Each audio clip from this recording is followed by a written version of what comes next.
बबी बबी का करबे। एक भोरे के गइल तेल पेरावे में लेट हो गई है। खरी बेच देनी है। बाप रे बाप मन हारी गइल। ये बताओ बबी तू खाली मोबाइल चलेबू कि पढ़बो करबू। एक महीना पढ़ाई रही गइल बा परीक्षा। बताओ कैसे होई। खाली मोबाइल चलाओ तारू। बियाह शादी में भी आजकल दिक्कत हो जाता लड़किन के। आजकल ऑनलाइन में पढ़ाई होता पापा। अरे ऑनलाइन पढ़ाई होता का होता। हमारा निपड़ आदमी के का बुझाता। गरीब आदमी हमनी के शादी बियाह पढ़बू लिखबू तो तनी दान दहेज कुछ कमो लगा के होई। धरो मोबाइल पढ़। लेकिन ऑनलाइन पढ़ाई होता तो हम कैसे धरी। ठीक बा पढ़ होता पढ़ पढ़। मन हार गई। भोरे के गई भूखे पियासे। जा पानी ले आओ सर दे।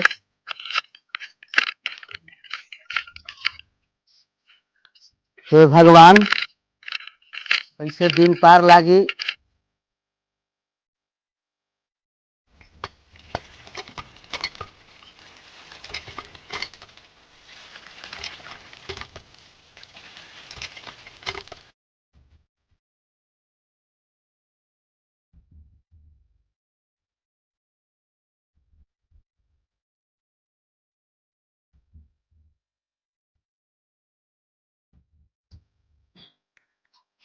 बड़ा गर्मी बा।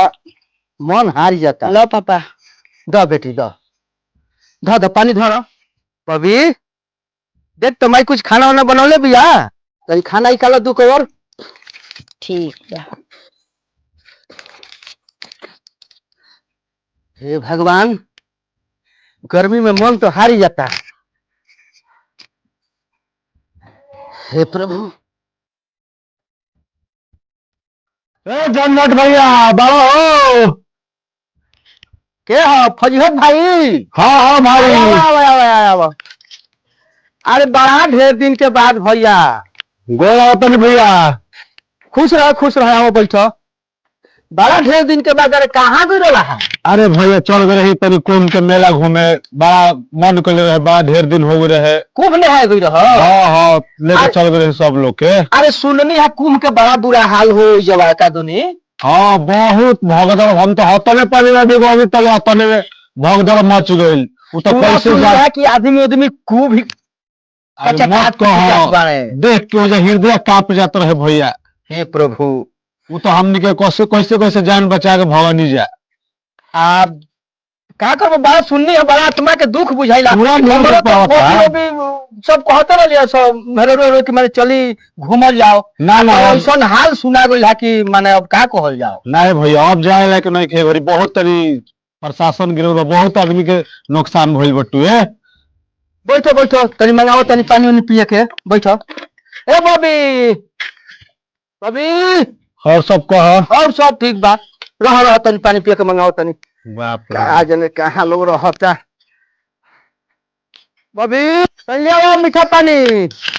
बड़ा ढेर दिन के बाद एगो मित्र आइल बा। कर दे अब जो देखे बबी देख। ए नतिया के रोज कहने दमा गई रहता है। कौन कुटुम आई जाके देख। ले जो पानी पिए ले जो। भर नहीं खाता आ मुखिया जी के हाथा में जाता। दोसर काम का भाई न कमाता न धमाता। खाली यार संगतिया मित्र के बिटोरे रहता। काहे ऐसे बोलता रू कि आइले न हुई हमार दोस्त। अरे गांजे पी के गिर रहता है। तोरा का बुझाता। हम नहीं कैसे मंगाना है घर चलावत है। तोरा बुझाता तनी को कतार पर सियान लड़की भाई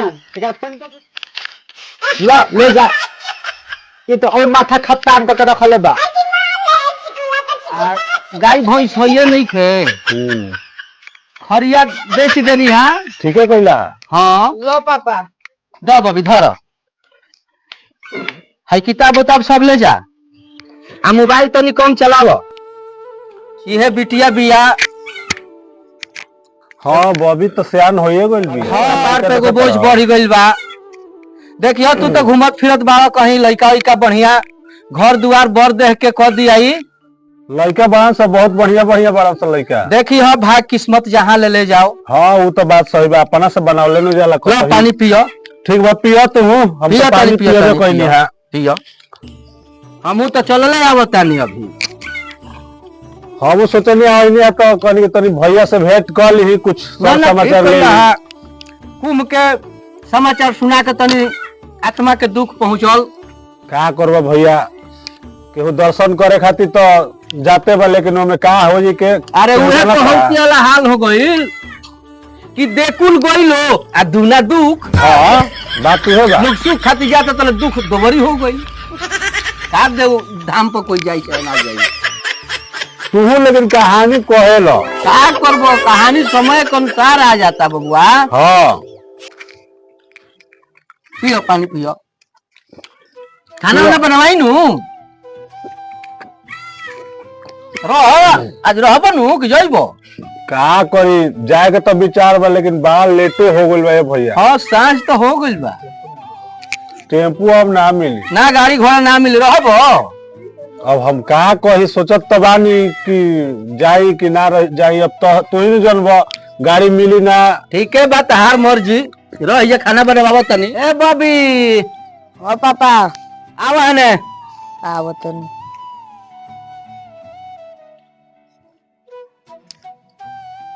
का पापा माई का करती है घर में बाड़ी। कहियो कि झंझट चाचा आगुल बने आ रही हम इनका के तनी कुछ खाना के बढ़िया व्यवस्था करो। कितना दिन के तो बाद आइल बने जा बोलियो तो। चलो तोहरे के मम्मी बोलेली है। हमरा के हाँ चलो बैठियो भैया आई जे हम बढ़िया खूब तरह के आज बनवाबो तनी नु खाना। का कहत रू मलकिनी का कहत रू। अरे कुछ बनावो पियावो। हमार पुराने को मित्र आइल बा। ढोल कहे का बा हो घर में का रखा बा नती अपन दामाद बोला बोला के घर में रखा तर बनावो मलकिनी का बनाई। अरे काहे ऐसे बोलो तारू धीरे बैठल बा प्रेमी हमर सुन ली साथी मित्र पुरान संगतिया हो। तू कौन घर में छे घर में पसरले बड़ू दादा संगतिया तारा खातिर निस्तनी हमारा खातिर ना।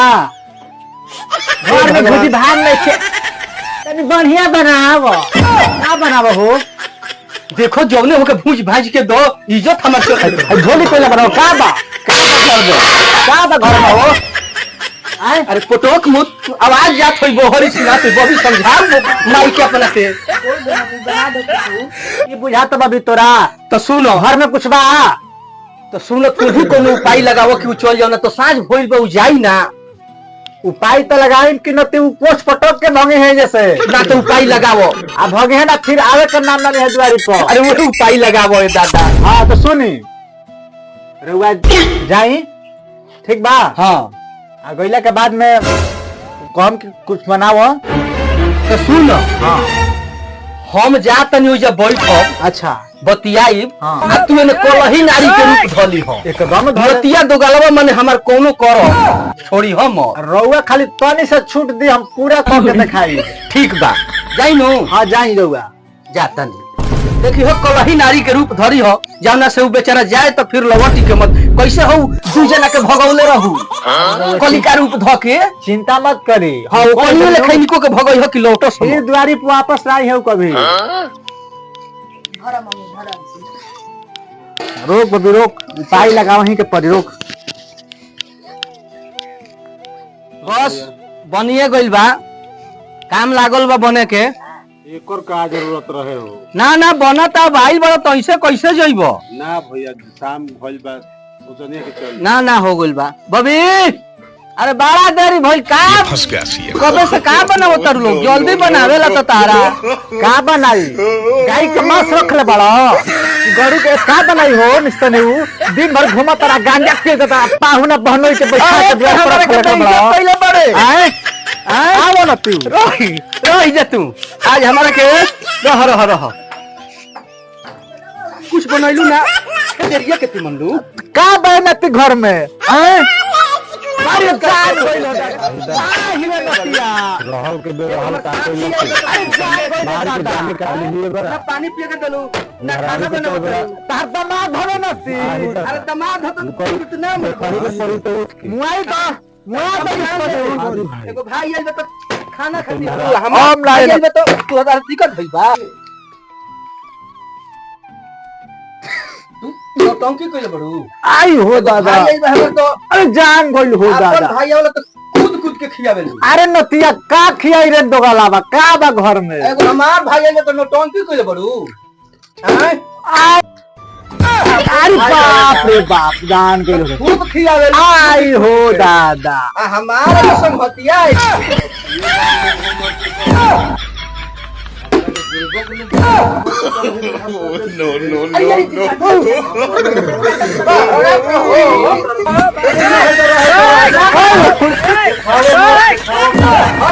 जान लेली हम आई हो दादा हम जा कर ना जा रहे बा ना ना हम जाता नहीं भाई अब यहाँ रहो हम नहीं जाना अरे ना हारा में चोर में पैदा ही और देखो तर ना अरे बड़ा मुर्गा तो नहीं हो बनाओ तनी खाना अरे ना